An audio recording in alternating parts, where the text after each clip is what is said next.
সুপ্রিয় দর্শক, আসসালামু আলাইকুম।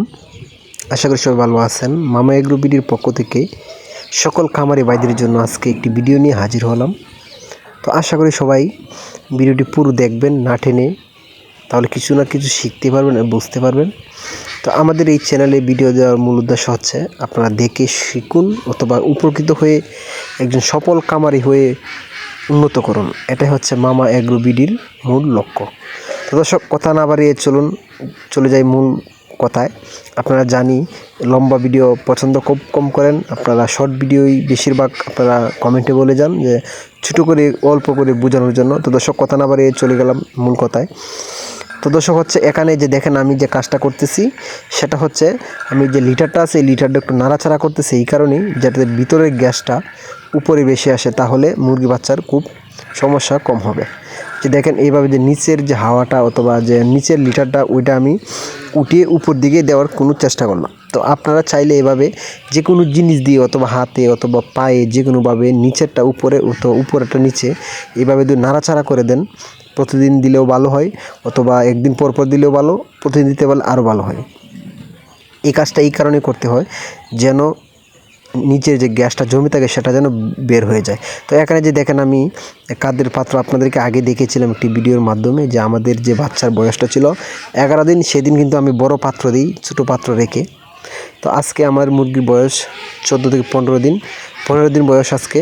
তো আমি কিন্তু যতটুকু নিচু দিয়েছিলাম প্রথম, অতটুকু কিন্তু এখন বাচ্চাগুলো দেখা যায় শুয়ে বসে খাদ্য খায়। তো আপনারা জানেন যারা নতুন খামারে কিছু ধারণা অন্তত আছে যে একটা বাচ্চা যখন খাদ্য খাবে তখন স্ট্রংভাবে দাঁড়িয়ে যদি খাদ্যটা খায় তাহলে এই বাচ্চাটার অসুস্থ হওয়ার খুব কম সম্ভাবনা থাকে।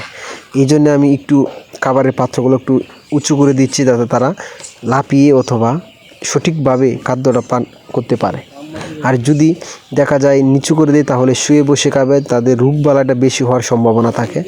এই কারণেই আমরা এই কারণেই যে পাত্রগুলো উঁচিয়ে দিচ্ছি, যাতে করে বাচ্চাগুলো হাঁটার মধ্যে খেতে পারে অথবা উঁচু জায়গা থেকে খেতে পারলে তারা সুন্দরভাবে ভালোভাবে থাকবে বাচ্চাগুলো। এই জন্য আমরা উঁচু করে দিলাম।